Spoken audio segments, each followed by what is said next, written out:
पंचम ज्योतिर्लिंग हिमालय के तट पर स्थित श्री केदारनाथ ज्योतिर्लिंग। श्री केदारनाथ यह ज्योतिर्लिंग पर्वतराज हिमालय की केदार नामक चोटी पर स्थित है। पुराणों एवं शास्त्रों में श्री केदारेश्वर ज्योतिर्लिंग की महिमा का वर्णन बारंबार किया गया है। यहाँ की प्राकृतिक शोभा देखते ही बनती है। इस चोटी के पश्चिम भाग में पुण्यमती मंदाकिनी नदी के तट पर स्थित केदारेश्वर महादेव का मंदिर अपने स्वरूप से ही हमें धर्म और अध्यात्म की ओर बढ़ने का संदेश देता है। चोटी के पूर्व में अलकनंदा के सुरमय तट पर बद्रीनाथ का परम प्रसिद्ध मंदिर है। अलकनंदा और मंदाकिनी ये दोनों नदियां नीचे रुद्रप्रयाग में आकर मिल जाती हैं। दोनों नदियों की यह संयुक्त धारा और नीचे देवप्रयाग में आकर भागीरथी गंगा से मिल जाती हैं।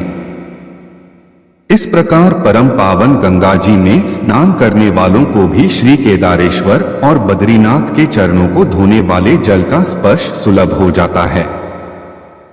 इस अतीव पवित्र पुण्य फलदायी ज्योतिर्लिंग की स्थापना के विषय में पुराणों में यह कथा वर्णित है। अनंत रत्नों के जनक, अतिशय पवित्र, तपस्वियों, ऋषियों, सिद्धों, देवताओं की निवास भूमि पर्वतराज हिमालय के केदार नामक अत्यंत शोभाशाली श्रृंग पर महातपस्वी श्रीनर और नारायण ने बहुत वर्षों तक भगवान शिव को प्रसन्न करने के लिए बड़ी कठिन तपस्या की।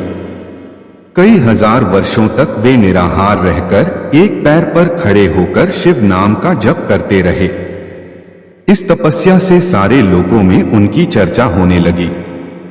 देवता, ऋषिमुनि, यक्ष, गंधर्व सभी उनकी साधना और संयम की प्रशंसा करने लगे।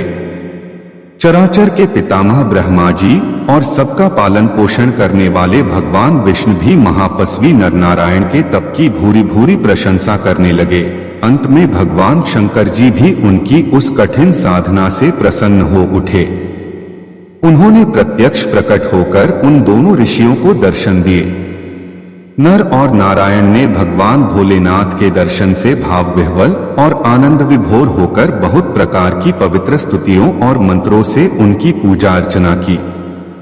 भगवान शिवजी ने अत्यंत प्रसन्न होकर उनसे वर मांगने को कहा।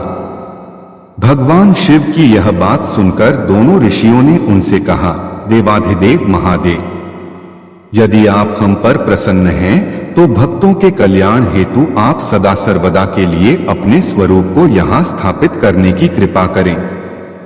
आपके यहाँ निवास करने से यह स्थान सभी प्रकार से अत्यंत पवित्र हो उठेगा। यहाँ आपका दर्शन पूजन करने वाले मनुष्यों को आपकी अविनाशिनी भक्ति प्राप्त हुआ करेगी। प्रभु, आप मनुष्यों के कल्याण और उनके उद्धार के लिए अपने स्वरूप को यहाँ स्थापित करने की हमारी प्रार्थना अवश्य ही स्वीकार करें। उनकी प्रार्थना सुनकर भगवान शिव ने ज्योतिर्लिंग के रूप में वहां वास करना स्वीकार किया। केदार नामक हिमालय श्रृंग पर स्थित होने के कारण इस ज्योतिर्लिंग को श्री केदारेश्वर ज्योतिर्लिंग के रूप में जाना जाता है। भगवान शिव से वर मांगते हुए नर और नारायण ने इस ज्योतिर्लिंग और इस पवित्र स्थान के विषय में जो कुछ कहा है वह अक्षरशः सत्य है। इस ज्योतिर्लिंग के दर्शन पूजन तथा यहाँ स्नान करने से भक्तों को लौकिक फलों की प्राप्ति होने के साथ साथ अचल शिव भक्ति तथा मोक्ष की प्राप्ति भी हो जाती है। अगले भाग में सुने महाराष्ट्र के सह्याद्री पहाड़ी पर स्थित श्री भीमाशंकर ज्योतिर्लिंग की कथा।